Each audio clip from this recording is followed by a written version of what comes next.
When I breathe in, I breathe in peace. When I breathe out, I breathe out love.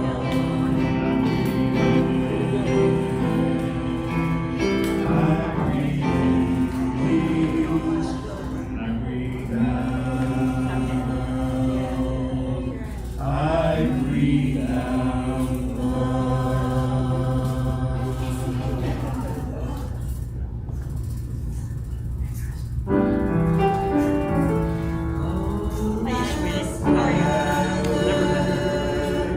At this river, let us gather one by one.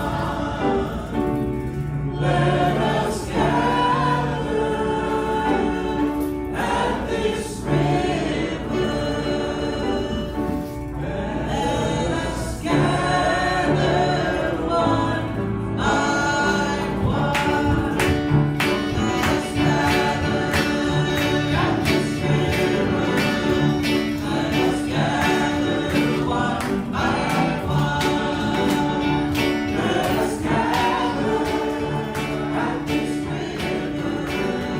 Let us gather one by one. One more time. Let us gather at this river. Let us gather one by one. Let us gather at this river. Let us gather one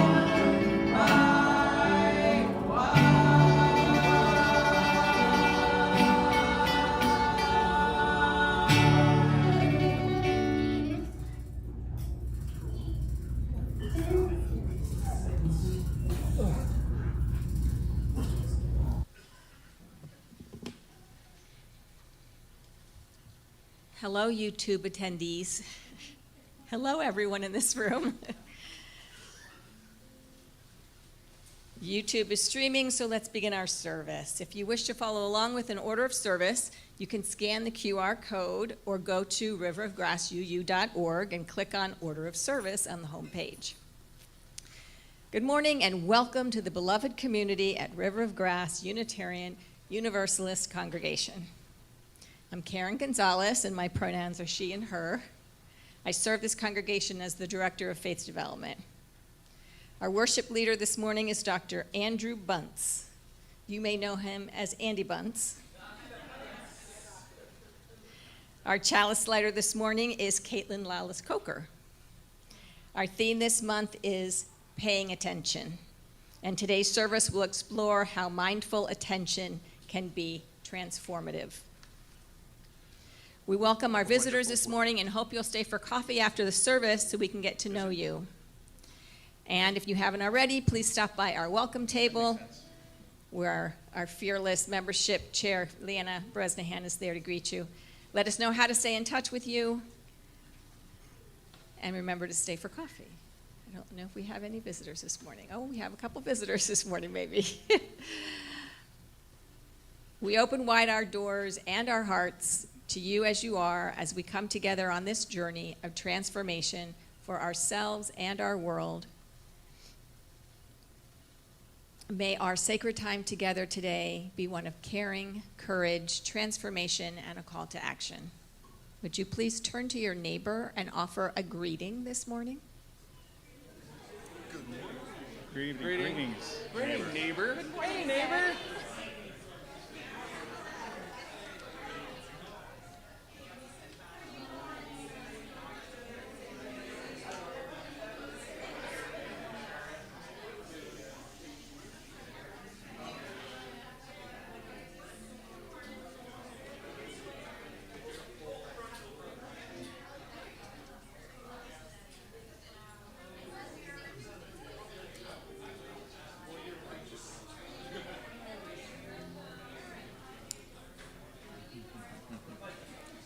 Our prelude this morning is What a Wonderful World. performed by the River of Grass.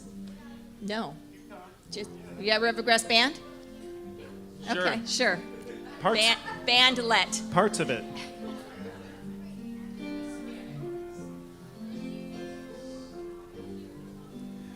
I see leaves of green, red roses too, and I watch them bloom for me and for you. And I think to myself,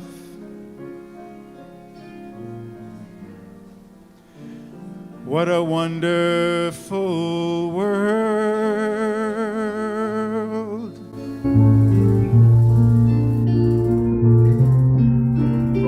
I see skies of blue and clouds of white, the bright blessed day and the dark sacred night. And I think to myself, what a wonderful world.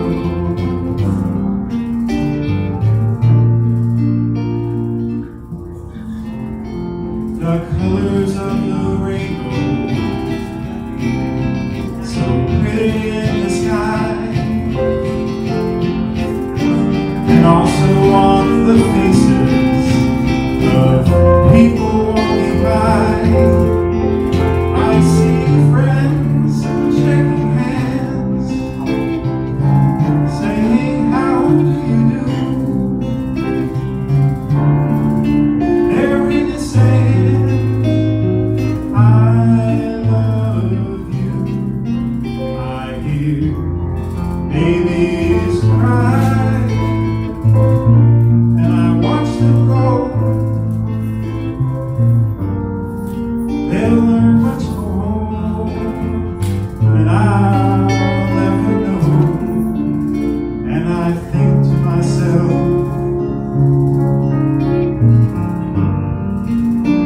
what a wonderful world.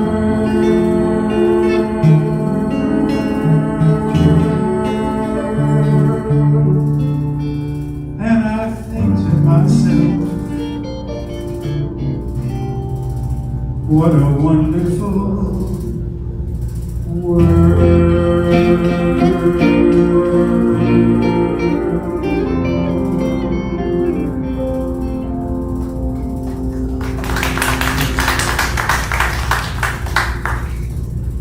In this congregation, it is our mission to nurture our spirits, love intentionally, and create a just and healthy planet. What we share here is not an unchanging dogma, but an affirmation that we are called to be agents of love and justice and to build a world where everyone is cherished for who they are. River of Grass is an unapologetically progressive home for seekers of truth boldly told, love freely given, hope never failing, answering the call for peace and justice for all living things and the earth. Our congregation was intentionally named to lift up the place in which we reside, the life-giving Florida Everglades, ancestral lands of the Tequesta and Calusa people whose memory we honor today. The Miccosukee tribe of Indians of Florida and the Seminole tribe of Florida are the present-day stewards of these ancestral lands. May we strive to live by their example of living in community with the land and her people. Let us pause together as we connect again here with each other, with the holy by any name and the light of love within us all.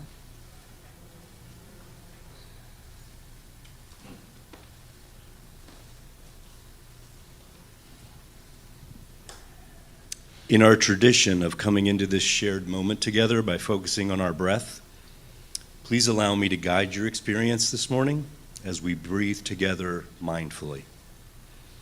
Today we'll be exploring the transformative power of deepening our awareness of the present moment in which we are living.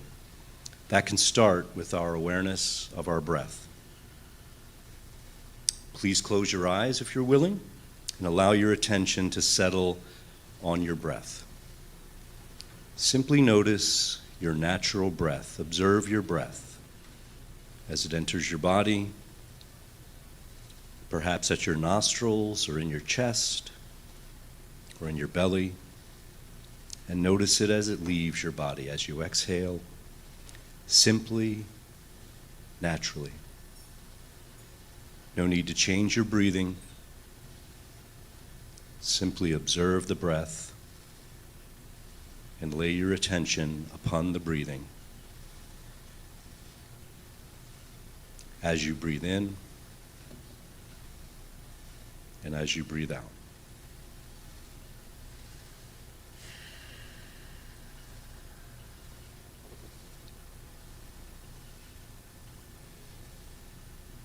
Thank you. As mentioned, our theme this month of March is paying attention. Today we will explore the power of mindful attention to transform our lived experience. Our call to worship this morning is To Remind Ourselves What is Real by Elena Westbrook. In a world ravaged by violence, by hatred, by conflicts that seem eternal and insoluble, sometimes the only thing we can do is be still for a moment, to remind ourselves what is real. The sun that rose this morning, the dirt under our feet, the air whispering in and out of our lungs. This hour, try just to be present in each moment as it unfolds. Your simple attention is what makes these moments holy. Our opening music this morning is an original song by our own Gary Gonzalez that captures today's theme of mindful attention, entitled All Right Now. Not the rock and roll one. Don't get too excited.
to that song for probably 30 years.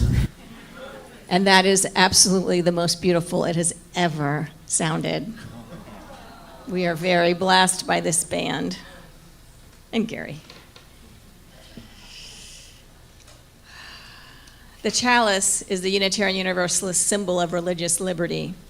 As we light our chalice together this morning, let us join our voices with these words by Laura Stevens. With this chalice, may we kindle the flame of our attention, not too fiery or wild, spreading without cause or care, not too dim or fading, unfocused and ineffective, but like a cheerful cook fire in a cozy hearth, like a comforting candle, flickering yet steady, may our attention be befriended, directed, and sustained for the betterment of all humankind. Did you write that? It was beautiful, and I think you were supposed to say it, but I'm sorry, I made an assumption there. It was beautiful. In the light of love, let us renew our covenant as we say together, love is the spirit of this congregation, and service is its law. This is our great covenant, to dwell together in peace, to seek the truth in love, and to help one another. El amor es el espíritu de esta congregación y el servicio su ley principal. Esta es nuestra gran promesa, vivir juntos en paz, buscar la verdad a través del amor y ayudarnos mutuamente.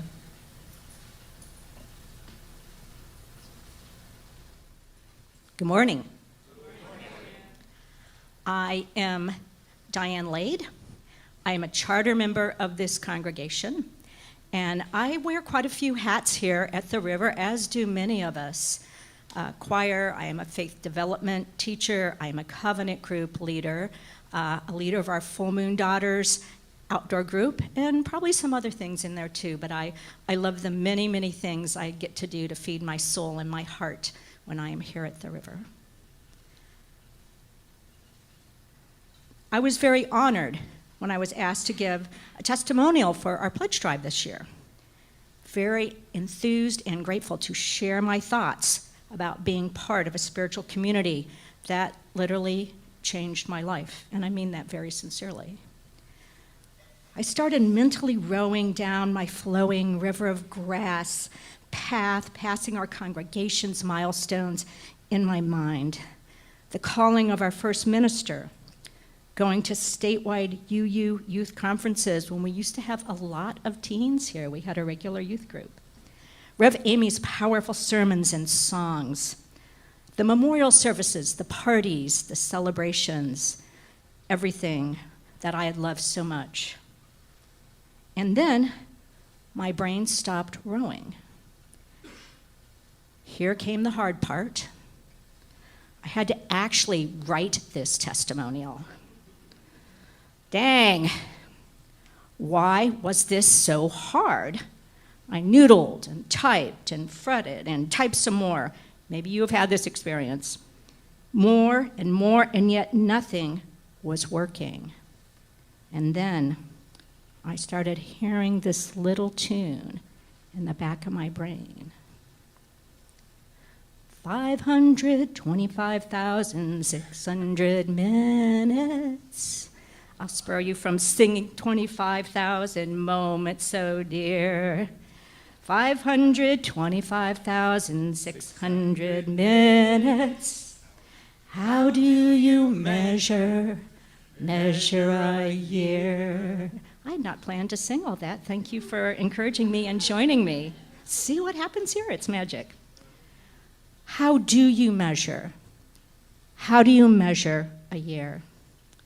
So I thought, this testimonial does need to have some connection to money, right? We are talking a pledge drive here. Even though it can feel awkward to talk about something so sacred, even though it can be awkward to talk about something as sacred as birthing your spiritual heart and love of your beloved community, and then couple that with money.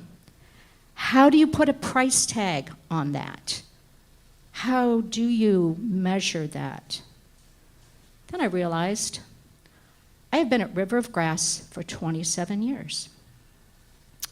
That is 14,100,200,000 minutes.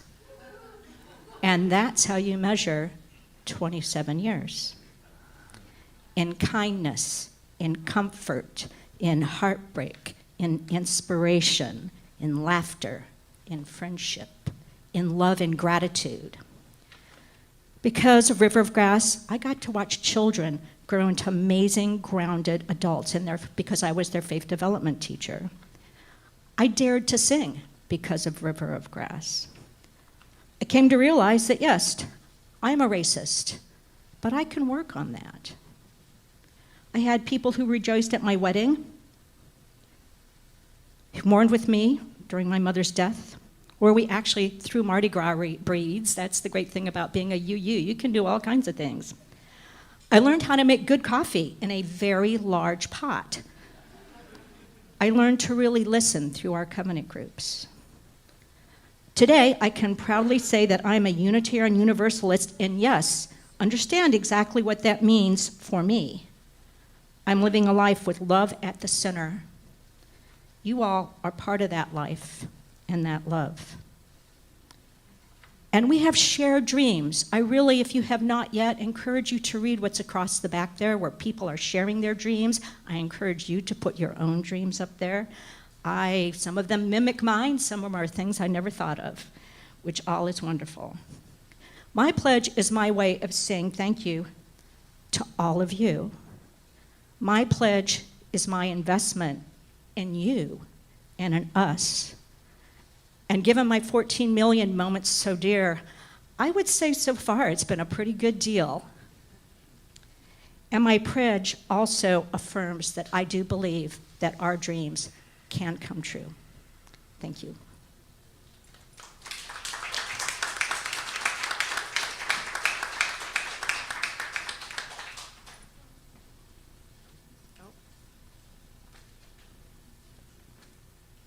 Ken, were you going to speak? No? Okay. All right.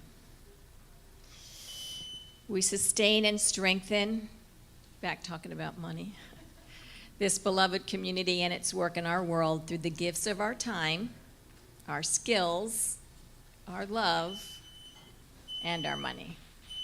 Each Sunday, 50% of our undesignated offerings go to LifeNet for Families, which provides meals, clothing, and support for those in need here in Broward County.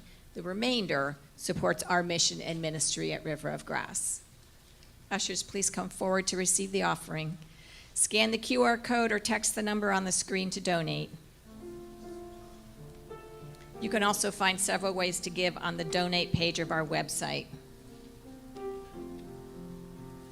From you I receive, to you I give.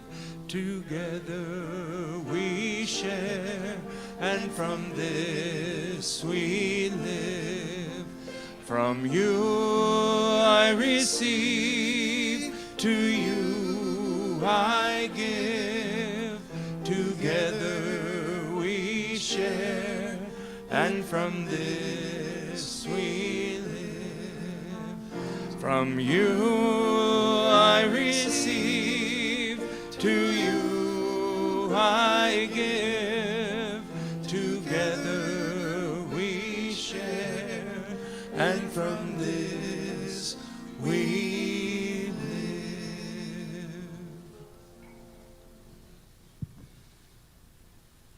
Thank you for your generosity.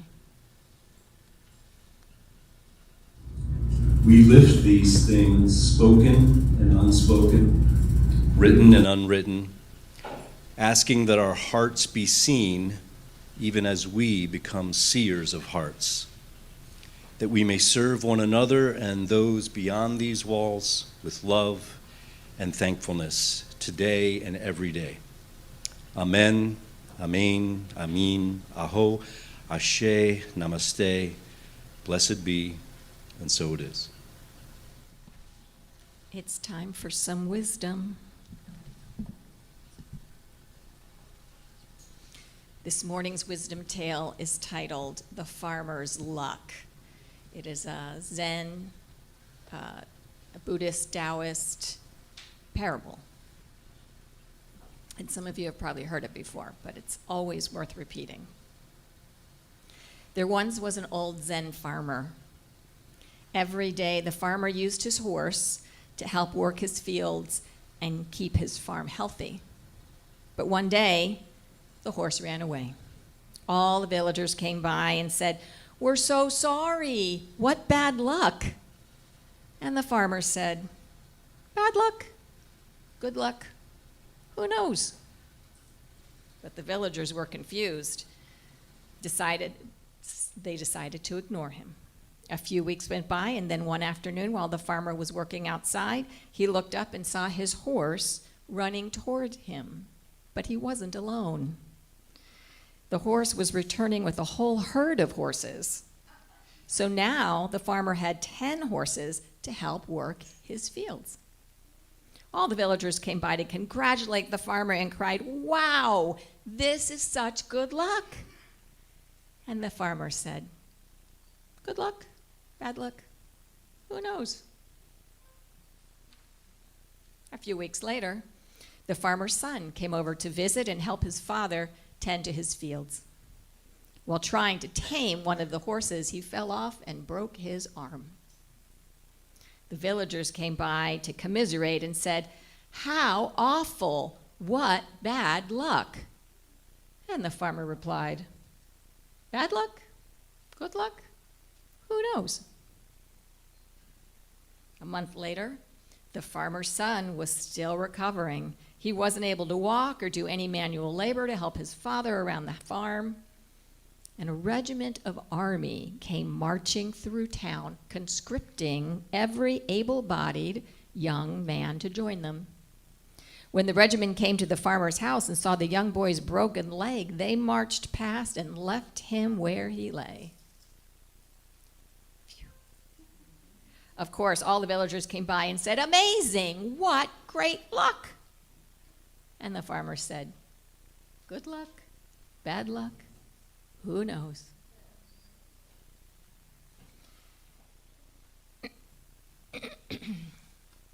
And I would imagine the story continues from there. Good luck, bad luck, who knows? Let's sing our children to class. We We love you and bless you and send you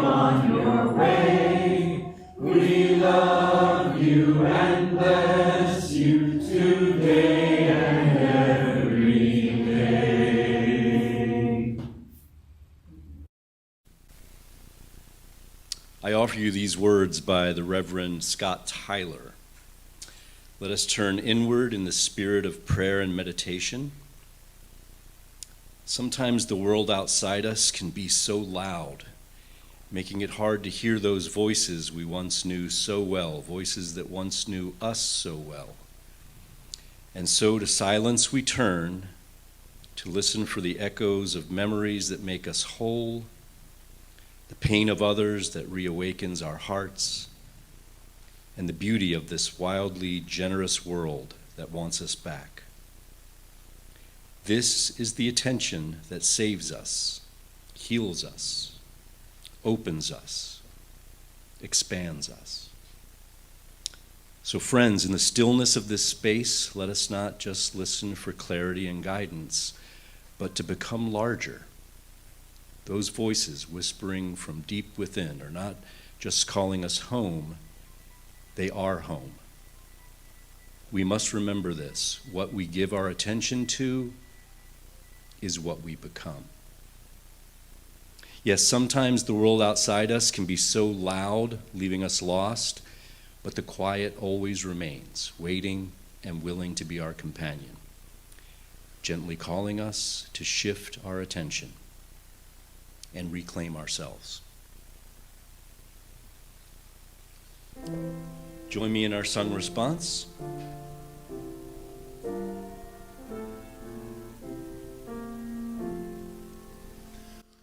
from all that dwells below the skies.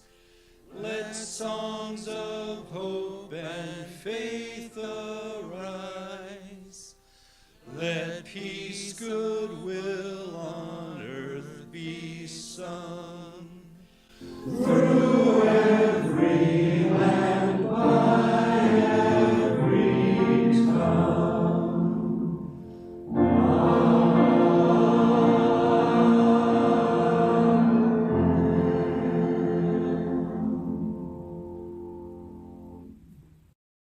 Each week we share our heritage and our hope. Looking back and looking forward, Gary Gonzalez will lead us in that today.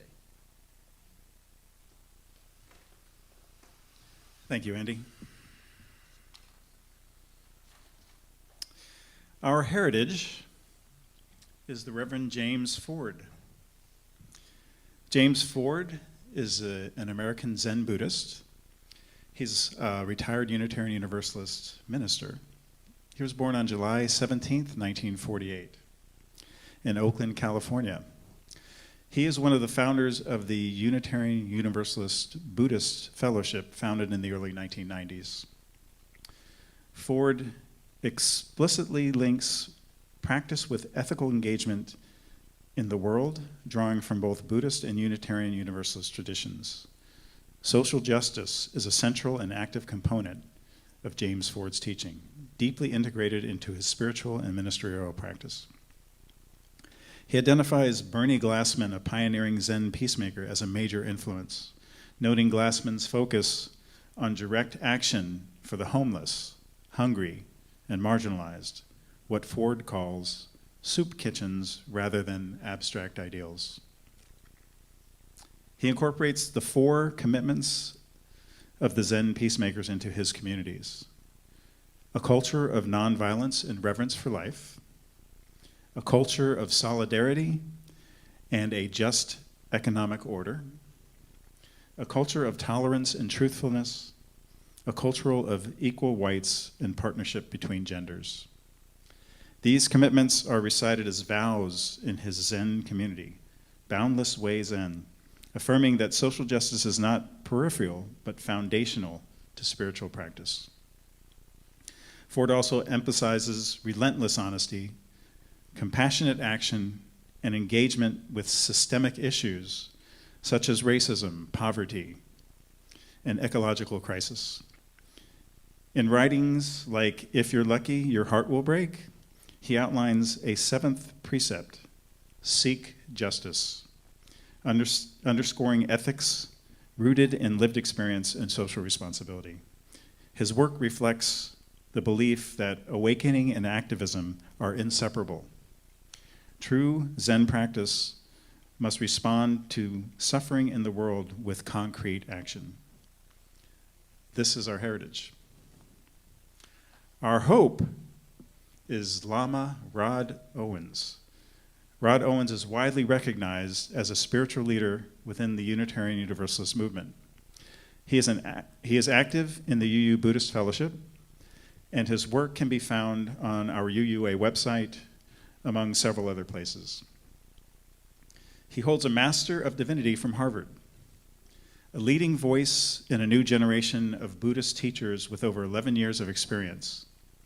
Rod Owens is highly respected among his peers and the communities that he serves. It can be confusing for people to see Buddhist teachings coming from someone who's black and queer, Southern and fat, but I love it. It's who I am, he says. From these intersections, he creates a platform that's very natural, engaging, and inclusive.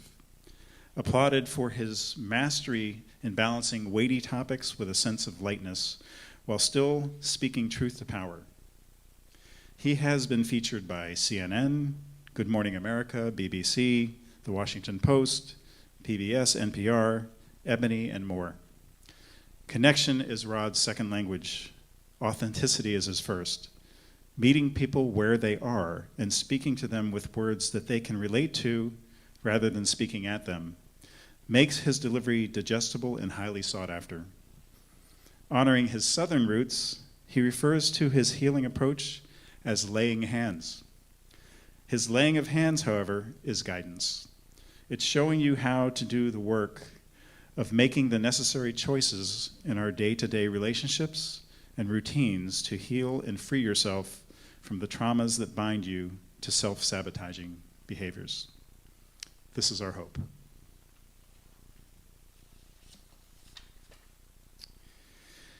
Please rise in body and or spirit for our deepening music. Morning has broken.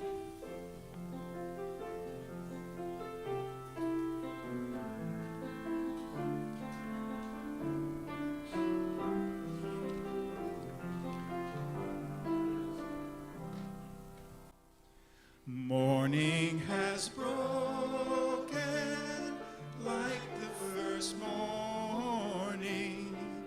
Blackbird has spoken like the first bird.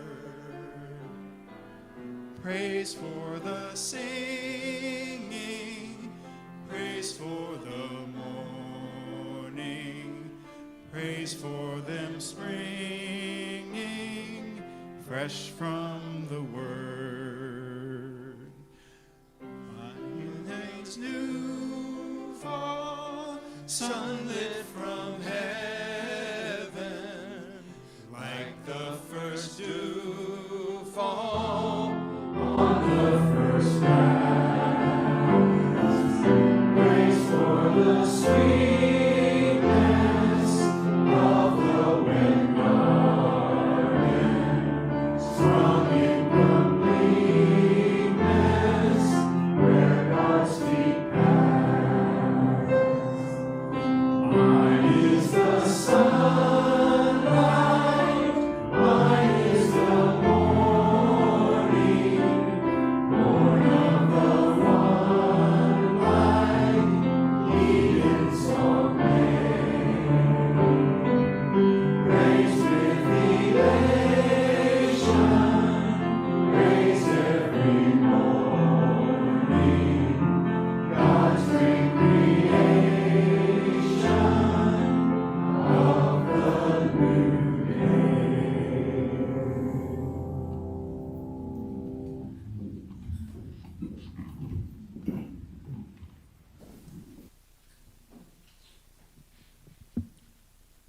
Mindful attention just might transform your life.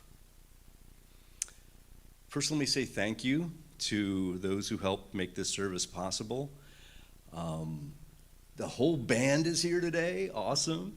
Thank you so much, Amy and Renato and Robert, and also Aaron and Peter and Gary, as always. Edie Grossclose also is going to be sharing some words with us in a moment. Edie joined our congregation this past year and immediately just dove headfirst into all kinds of the things we have going on here. And I was so wonderful when early one Sunday morning she showed up at Gary's mindful meditation and became a part of that group with me. It's such a privilege for me to be able to share with you this message of transformation, hope, and generosity. And I'd like to let Edie give you a little bit of her personal experience as a long-term mindfulness practitioner.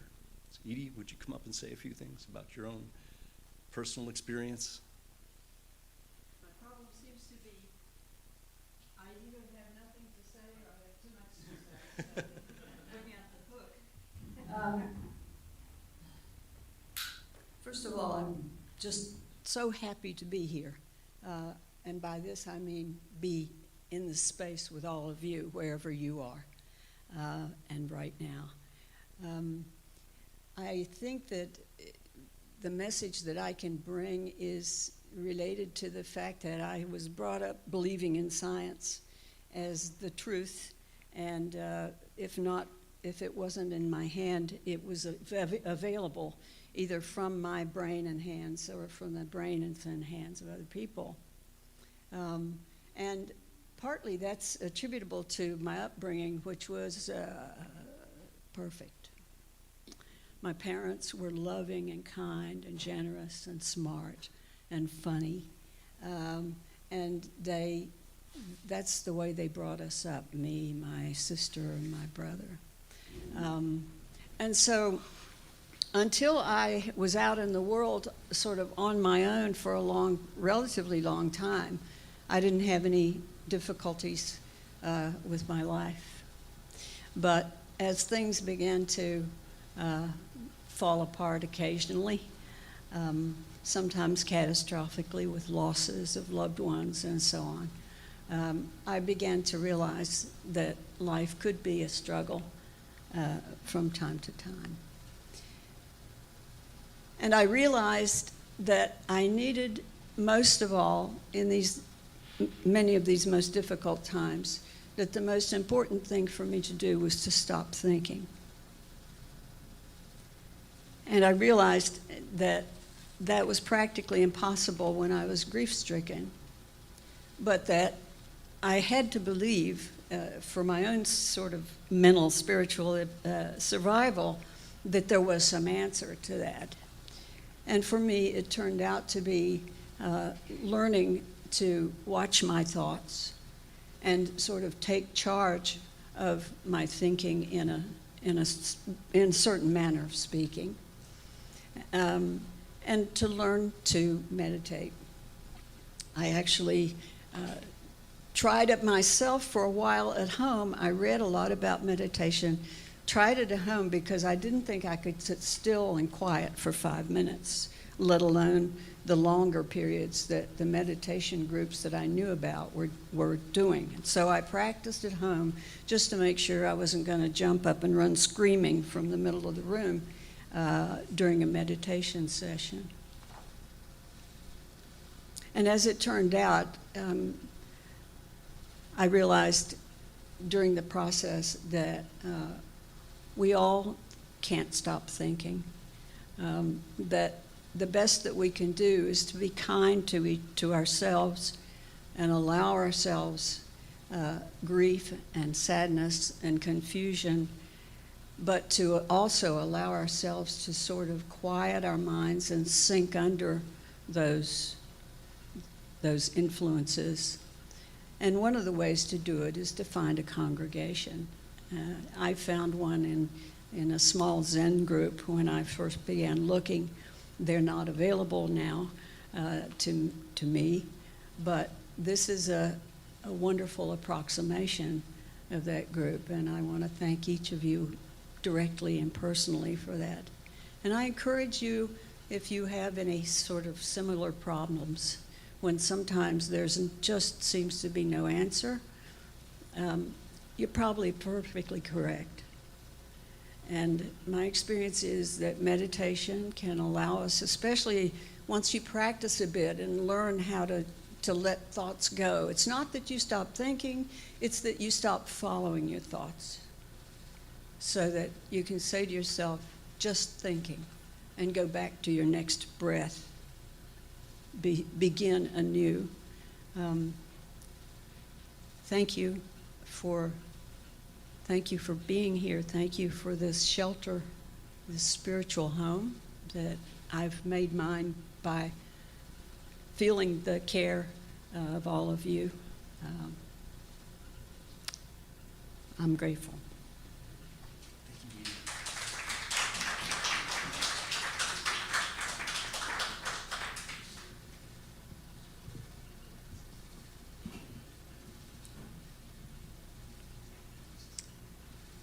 When I began this latest chapter of my own mindfulness journey a couple of years ago by joining Gary Gonzalez right here on Sunday mornings, some of us Zooming, some of us here in person, just simply sitting for a half hour in silent meditation. When I made that step, it was new to me, because all of my meditation experience before that had been guided and had been much briefer, 10, 20, maybe some 30-minute meditations, but always with a guide. And a guide is sort of like guardrails, right? So as Edie had mentioned, so very often, it's not that you turn off the thinking. It's that you notice, oh, look, I'm following my thinking. Let me bring my attention back to an anchor such as my breath. And I found that that was a lot easier for me to practice and do when someone else was guiding me, right? So here I joined Gary's group, a bunch of meditation pros, and they just ring the bell and for a half hour meditate. And it was a new experience for me, but I'm so happy that I joined, because what I've noticed is that without those guiding words, there's even an opportunity for you to go deeper and become more deeply aware of what is there. So any of you that has ever done this kind of mindful meditation with a guide knows that there's always some voice telling you, focus on your breath, notice your body making contact with the support that's holding you right now. Pay attention to any thoughts, body sensations, emotions as they are right now. Nothing to do, everything is perfect, just simply be in this moment. These were the suggestions that my guides would make to help me to pay attention. Now, along the way, I also started teaching mindful meditation to others in weekly classes that I offered in my psychotherapy practice. These two elements, my own regular personal practice and the ongoing study and teaching of mindfulness, accelerated a kind of transformation that, to be honest, ignited an evangelical zeal that I just had to bring to others. And that's partly why I'm here today. This is a sales pitch. Early on, I learned that the definition of mindfulness is actually fairly simple and can be summarized nicely like this: choosing to place our attention on the present moment without judgment or attachment. Those 13 words capture a simple practice that can increase mental control, deepen awareness, improve concentration, lessen suffering, increase happiness, and help one to step closer to the reality of one's existence. A bold promise, maybe, but the evidence is mounting. Western science has been investigating the traditions of Eastern mindfulness philosophy, and over the past 20 years or so has provided a flood of support for the benefits of practicing mindfulness regularly. Many of you may be familiar with the name Jon Kabat-Zinn.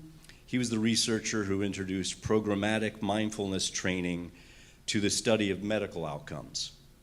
And that started a cascade of research that has supported mindfulness as a treatment for chronic pain, skin problems, GI distress, and mental health challenges such as anxiety, depression, and addictive urges.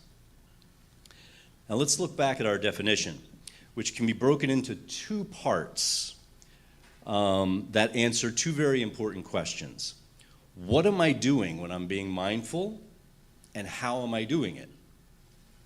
So the what part is the first part of the definition. I'm being very intentional in choosing to place my attention right here in this present moment. The simple act of observing our experience as it's happening right now is the answer to what am I doing? It is intentional, it's not accidental or automatic. For many of us, this is not so simple. When we turn our attention to the present moment, if you're anything like me, you're immediately confounded by distraction, a bodily sensation, a thought, a feeling, an image, a memory, a rant against the Trump administration, a to-do list of things that I gotta get done, a bunch of worries about what will happen if I don't get them done, maybe a daydream to escape all that other stuff, right? These are the workings of our mind. This is the way our mind works. So if we actually consciously sit down and say, I'm going to just try to pay attention to something that's going on in this present moment, like my breath, or like where my body makes contact with the chair, or the sounds in the room. Interesting sounds. When we try to do that, our mind wants to wander. Our mind wants to follow all of these other things. But those are all ideas, right? That's all mind. It's not actually what we're really experiencing in the moment. And so the mindful practice is often just starting to notice that difference between when I'm wandering into what is really just a fantasy, it's just my imagination, or perhaps a memory, and then what is like right here, right now. For some of you, if you tried to sit down and do this and you got what I was talking about before, the monkey mind, you may have told yourself, meditation's not for me, I can't do this, just not how my mind works. But hold on, because our definition doesn't require us to instantly experience the calm of a Zen master, gently levitating above his or her yoga mat. No, our sole notion is to simply observe what is here. So in turning that attention to right now, we just want to observe the experience. What's going on? What if we sat in our monkey mind and actually observed the ping pong balls that are grabbing at our attention? What would we notice? And in noticing our to-do lists, our tendency to try to make sense and break down things, our worries, our dreams, wouldn't we actually be a step closer to an awareness of what and who we truly are? The mindfulness practice usually goes something like this. Observe your breath. When you notice that your attention has wandered away from your breath, just gently bring it back to your breath. If it wanders 100 times, bring it back 100 times. I love Gary's analogy he shared with me about this process being like a mental workout routine, right? Just as building a bicep involves a repeated routine of flex and release, our dedication to bringing our attention back when it wanders strengthens our mindful muscle. There's a second part of the mindful definition that answers the question, how do I go about doing this? Without judgment, without attachment. These two ideas are powerful reminders that much of our experience from moment to moment involves two very human habits of attention. First, making judgments, and second, becoming attached to our experiences. Judgments are the strong opinions that we have about our present moment experience. I love this. I don't like that. This is wonderful. It sucks. These judgments are often experienced as if they are reality rather than just our unique idiosyncratic reactions, often habitual, that we bring to any particular moment that we are attending to. Let me give you an example from my own mind. Anchovies. I hate anchovies on my pizza. I will pluck them off, I'll toss them to the side, I won't eat them. I've even said things in my life like, ew, anchovies, what kind of person could like anchovies on a perfectly good pizza? Now, my rational mind knows that there are many people who prefer anchovies. I hope I haven't offended any anchovy lovers in here. It's just one of the many toppings available for pizza, and certainly the world is full of people who regularly or occasionally enjoy them. My judgment about anchovies is not a fact. It is just an opinion about anchovies. The fact might be something like anchovies are a salty, fishy topping on pizza, right? So just kind of a description of the actual sensory experience of it. Whether you prefer that or not, that's a judgment. So this is an example of trying to describe or see reality free of the judgments. What if we could notice the judgment and just let it go? If I was able to release myself from judgments, how might my experience be different? What if I even just became more aware of my judging and how it influences my day-to-day reality? There's always the possibility that I would get caught up in judging my judging. Andy, you loser, why can't you stop judging things? But what might happen if I dedicated myself to not judging my judging? I love that the breath gives us a wise guide for letting go of what we no longer need. Breathe in what we need, let go of what is no longer needed.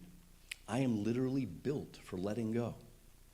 So in my meditation, I've attuned to that, right? I notice a judgment, let it go.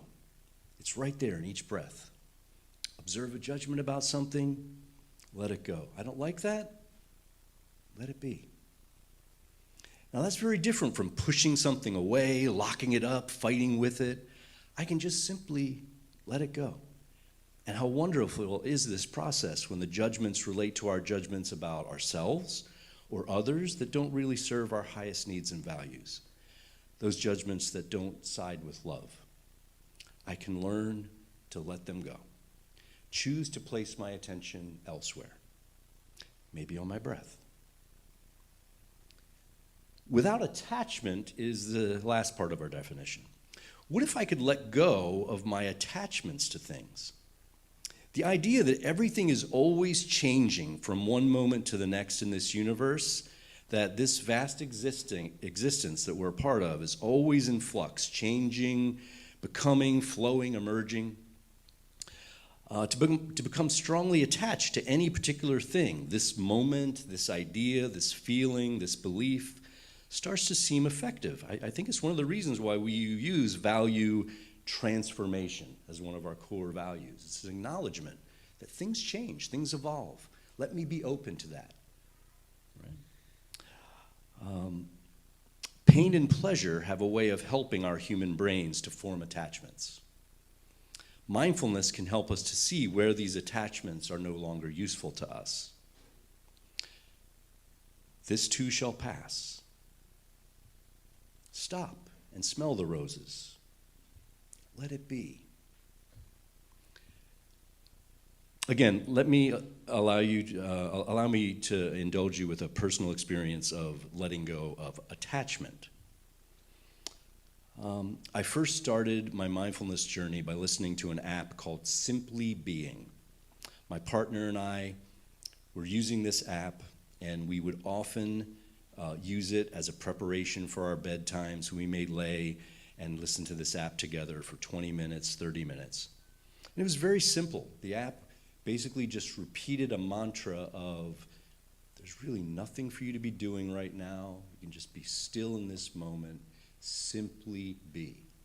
Right? So the guide is saying that over and over again. And I had been doing this for weeks and found it to be really relaxing and very effective. But then one time, I suddenly notice an itch on my lip.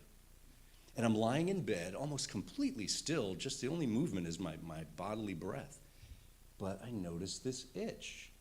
And you guys know what goes with an itch, right? A scratch.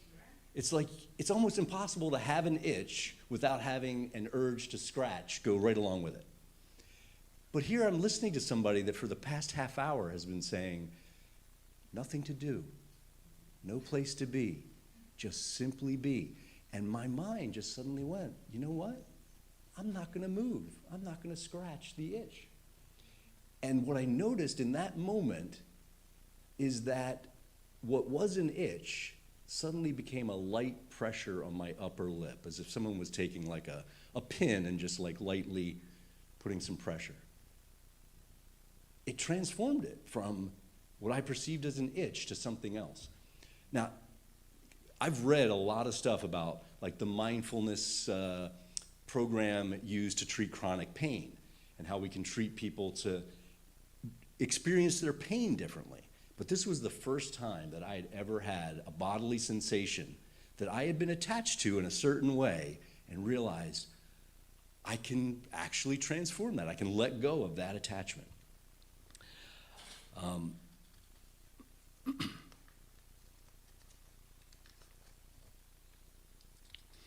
Now, you may think that this is some esoteric experience and wonder what it has to do with the so-called transformative nature of mindfulness.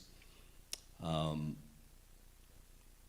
Kabat-Zinn's research, Jon Kabat-Zinn, often involved people with chronic pain. He had one group that were late-stage cancer patients near the end of life. They were using morphine pumps, and very often their experience of their last weeks was that they were basically almost unconscious with heavy doses of morphine. By learning mindfulness, there was actually one piece of evidence that he was able to gather. They used less morphine, which probably meant that they were a bit more consciously aware of the conversations with family, the presence of family during these last moments. And that had an effect on the quality of these last days. As the psychologist Marsha Linehan has suggested, life has enough pain. Why would we add more on top of it? And I want you to think about that. Sometimes there's just the pain, emotional or physical pain, and then there's what we're attached to on top of it that could sound like this. I can't stand this. When is this going to end? That attached thought on top of the actual suffering that's already there probably doesn't make the suffering any better. In fact, it probably increases the degree of suffering. What if I could let go of the I can't stand this and be with the pain? How might that be transformative? Being present with what is, even when it's uncomfortable, can transform our relationship to the experience in profound ways, but it takes practice, intention, and courage.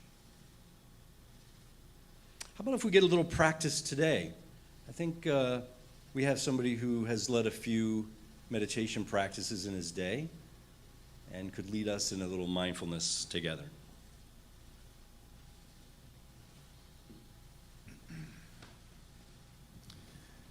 There is just so much to say about this topic and so little necessary. So I just want to, first of all, invite you to show up on a Sunday morning if this is something you're interested in. You can come talk to me after service, and I'll be happy to share all those things I'm not going to share right now. The most important key that I learned in my meditation practice and my 2 10-day silent retreats was that when you meditate, nothing in particular is supposed to happen. You get to just be and have nothing to do. And in fact, if you're trying to get something to happen, you're getting in your own way. This is truly just pure scientific observation. That's what it boils down to. It's like observing an experiment without having any predisposition of what you want to happen or don't want to happen, but just absolutely be with and observe what is happening, including that monkey mind. The misunderstanding that keeps people from meditating is, I just can't quiet my mind. I've tried, I can't quiet my mind. Well, that is absolutely a myth and an impossibility. You cannot quiet your mind. So let's see what we can do here to pay attention to the present moment for 3 minutes. This is called a 3-minute breathing space. And it's great if you can remember to do it when someone has just really pushed one of your buttons. All right, so if you're comfortable, let's close your eyes. There's no, particular posture here that I expect from you other than just sit in a way that embodies dignity. That's John Cabot's really clear description of how this posture looks. Not stiff, not rigid, but sitting in a way that embodies dignity. And for the first minute, what I want you to do is just become aware of the sensations in your body, whatever they might be. So you might be feeling the pressure of your body on a chair, or perhaps the pressure of your feet on the floor, the temperature of the room, the sounds in the room.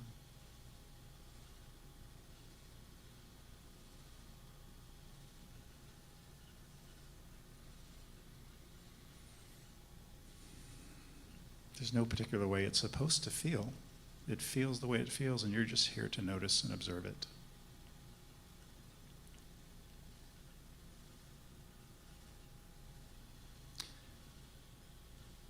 You might feel a yawn coming on. That's all just a natural part of the body and being a human being.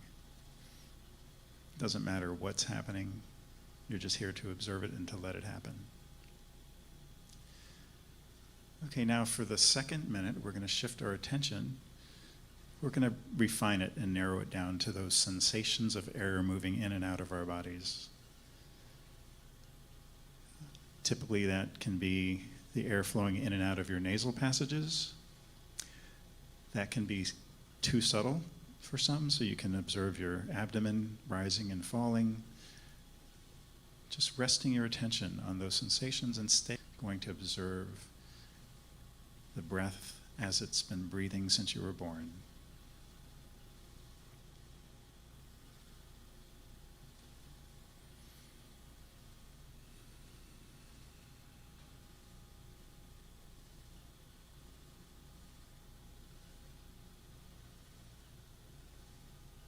The final minute, continue to rest your attention on the breath, but allow your awareness to expand to include other sensations in your body and just to notice that combination.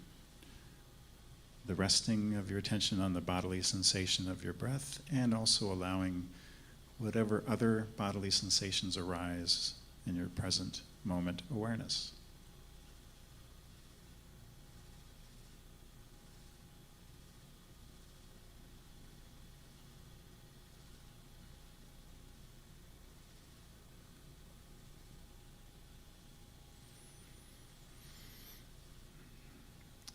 And then, when you're ready, you can engage if that's something that's necessary in this space you've given yourself, or perhaps just walk away. But that 3 minutes will help you be more grounded in what to do next. You've checked in with your own body, and a lot of times when it's really stressful, this wasn't a stressful time to do this practice, you'll feel that stress in your body, and that's what you'll observe, and you'll kind of observe it melting away, or not. But ultimately, this is the practice. This is a great thing to use when you're out and about, and you just need to, you feel yourself getting anxious or stressed, you can just drop in to this little 3-minute practice.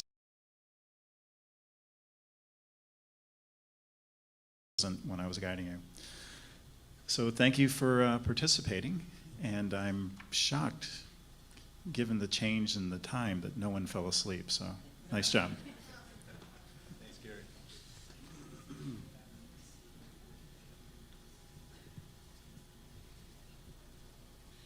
Did you become aware of any judgments? Any thoughts about the process?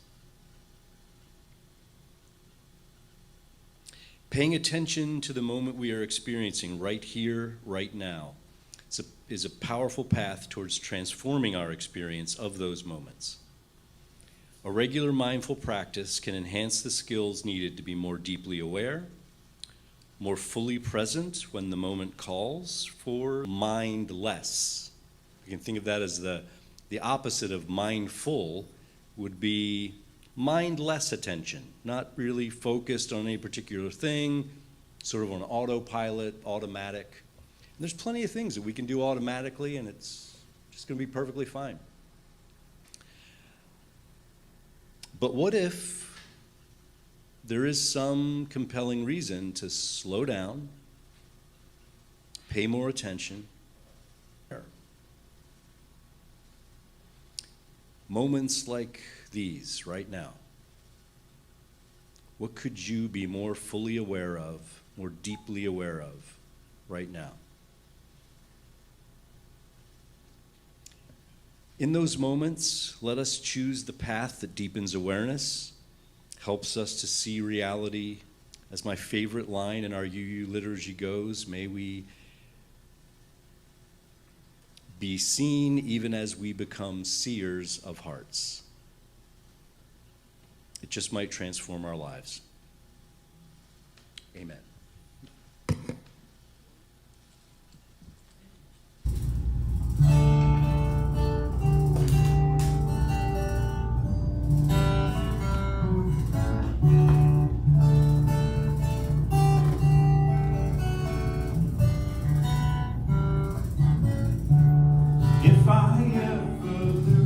I ever lose my legs or weak, I won't have to work no more. And if I ever lose my eyes, if my colors all run dry, yes, if I ever lose my eyes or weak, I won't have to cry no more. Yes, I'm being followed by a moon, leaping and hopping on a moon shadow, moon shadow, moon shadow. And if I ever lose my, what do I need to lose? And if I ever lose my hands, lose my plow, lose my land, yes, if I ever lose my land, I won't have to work no more. And if I ever lose my mouth, all my teeth north and south, yes, if I ever lose my mouth, I won't have to talk. Will it take long to find me? I asked the faithful light. And did it take long to find me? And are you gonna stay here tonight? Yes, I'm being followed by a moon shadow, moon shadow, moon shadow. Leaping and hopping on a moon shadow, moon shadow, moon shadow. Moon shadow, moon shadow. Moon shadow, moon shadow.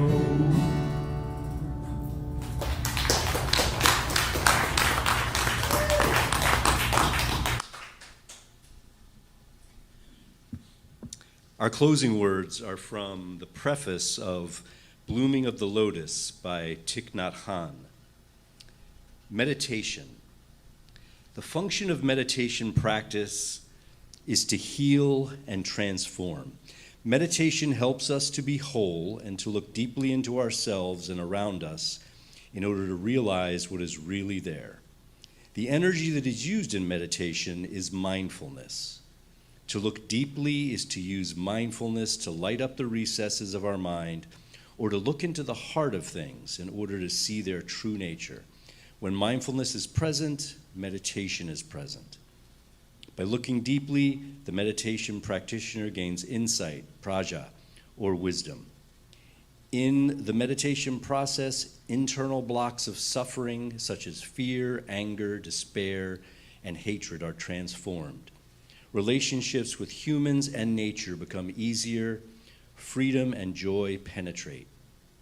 As we become freer and happier, we cease to act in ways that will make others suffer, and we are able to bring about change around us and to help others become free.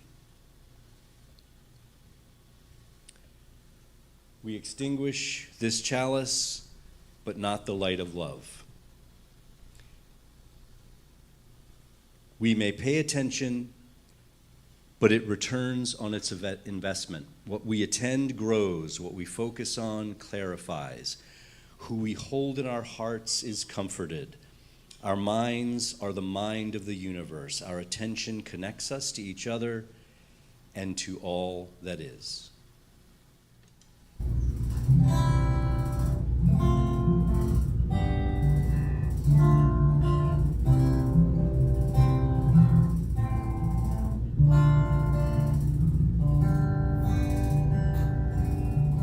Morning has broken like the first morning. Blackbird has spoken like the first bird. Praise for the singing, praise for the morning, praise for them springing fresh from the word.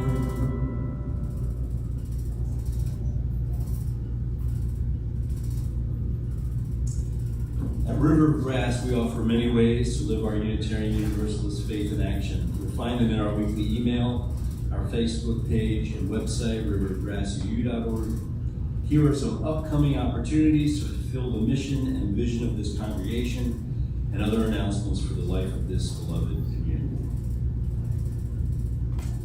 River of Grass continues the Mosaic anti-racism classes for the children in our congregation. Today our littles are talking about boundaries, how to respect other people's, how to respond with kindness when others disrespect your own. Our middlers are also looking towards boundaries and respect in their conversations about decolonization and repair.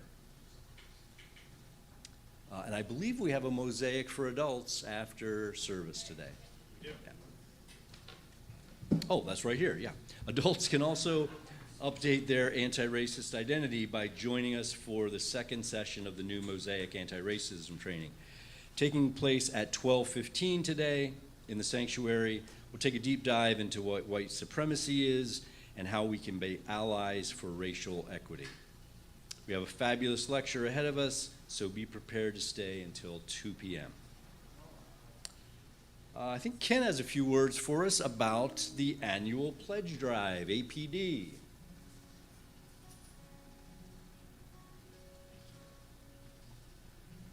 Okay, thank you everyone for being flexible. I thought it made more sense to do this now instead of during the middle of the worship service. So, as you know, we're in the middle of our pledge drive. It's a little bit like NPR. When we're done, we're done. It often interferes with our normal drive to work, and we don't like to hear about the money, but it's necessary to keep NPR alive. It's necessary to keep us alive. So I thought I'd give you a quick update, little drum roll with our, there you go. Next slide. Okay, so let me explain this. We've almost doubled the amount of pledges that we've received. We went from about 20 to about 40, so that's great. Our number has gone from whatever it was last week to 181,000, so we're at 75% of our goal. Does that all make sense? Super. So you can see the color blue there on the very bottom. We have 3 friends that have pledged. And on the far left, the teal kind of color, those are that we have 16 pledges that are above or at our average kind of target that we're hoping for of 2,500. Now, because we have that number and so significant a number of people doing that, that for the remaining open slots, those need to average only about $1,000. So if we average 1,000 for those, if we take 96 minus 39, somebody that's better at math, 50 something? 57? Thank you. I'll trust you. The fact is, if we have 57 that all do $1,010, some will do more, some will do less, then we'll hit our target. And you know how many times we've hit our target in the last 25 years? 0. But if you don't have a target, you can't aim at something. So we're still aiming. Any other questions on this one? We good? Great. Let's set a record. Yeah, For the let's first set a time record. ever. In the back, there's a little table, and there are some paper pledge cards, so we can go online at our website and pledge. But I have a packet for every single person. If you didn't pick it up last week, you can pick it up today. And if you've already pledged, there's a little thank you letter. Please pick it up, then we don't have to mail it to you. Okay? Thank you.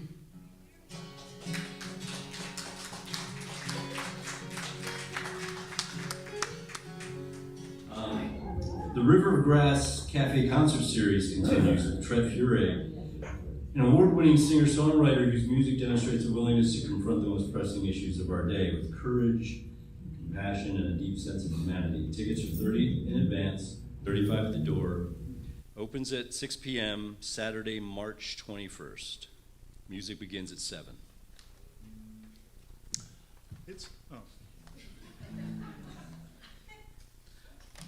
There's still time to bid on the CeCe Tennille concert as an advance auction event. CeCe will be performing the best of Whitney, Patty, Gladys, Tina, and more at 8 p.m. March 13th at the Rose and Alfred Miniacci Performing Arts Center, Nova Southeastern University. Value of the tickets is $82.40. You get them at $60, that's a steal. See Ellie at auctionriverofgrassuu.org if you're interested in that. Our River of Grass silent auction, which will be held April 18th, has a theme. It's going to be the Night Garden Masquerade Ball. That sounds fun. 5 to 9 p.m. at Long Key Nature Center, 3501 Southwest 130th Avenue in Davie. Discover a world of possibility. Masks are encouraged. Flowers are encouraged. Formal to cocktail attire is encouraged. See Ellie Keene, our auction chair, if you want more information about that. If you can help or have something that you can donate. Our protests continue when we have enough people to put together a caravan down to Alligator Alcatraz. Can I say something about that? Please do. We are going today for sure. Ah. It is being led today by the UU Church of Naples. And Reverend Fisher has asked for a lot of yellow shirts to be there. So if you'd like to go today, see me after the service. Thanks. All right, thank you. Get a load of our new spiritual arts values banners. The artists, yes. Our spiritual arts group, the artists who created these banners are Milton Karp, Theo Lucas, Ellie Keene, Steve Jens Rakow, Marge Madden, and Jan Kelly. Thank you for your creativity. 5 of our faith development kids offered their handprints, and I climbed up on a ladder and used a stapler gun. If you didn't get the message, love is at the center of our UU values. Join us here at A9 this Friday, March 1st, for another, is that March 1st? No, it's going to be March 13th, for another night of Eat, Play, Love, to indulge in a community potluck dinner, after which we get down to some serious trivia competition. The food and fun will flow from 6 to 9. I have a sign up right here. All right. There's still space on our dream wall. Take a colored marker, write down your dreams, your hopes, your inspirations for our river on that banner along the back wall. We will use what is shared as we begin the process of reimagining our mission statement and our vision for the River of Grass in the future. Join the Full Moon Daughters for an Everglades tram ride and potluck picnic on Saturday, March 14th. Meet at A9 to carpool to Shark Valley in Everglades National Park at 8:20 a.m. We'll enjoy a guided tram tour through the glades and learn about the history and ecology of this magnificent wonder. We'll share in a potluck picnic before heading home. The event fee is at least $35. RSVP to Karen Gonzalez to reserve your seat before they sell out. Movies. We'll discuss On the Basis of Sex, the origin story of the late U.S. Supreme Court Justice Ruth Bader Ginsburg. The film tells the story of her groundbreaking sex discrimination case that she took to the Supreme Court to overturn a century of gender discrimination. Discussion will take place on Zoom this Thursday, March the 12th, 7 p.m. Contact Steve and Kathy Jens Rakow for more on that. The Bookies group will discuss On Tyranny, 20 Lessons from the 20th Century on Wednesday, March 25th at 7 p.m. over Zoom. This book by Timothy Snyder focuses on the concept of tyranny in the modern U.S., analyzing what Tim Snyder calls Americans' turn toward authoritarianism. He analyzes 20th century Europe to identify conditions that can turn democracies into dictatorships. Contact Steve and Kathy if you'd like to get involved with that. And that brings us to the end of our announcements, which means I invite you to please stay for coffee and treats and conversation. And I send you with these words that in these changing times and in a world that is always changing, let us be more mindful to hold before us a vision of our world transformed and dare to transform ourselves to make it so. Shine on. Is it all right now?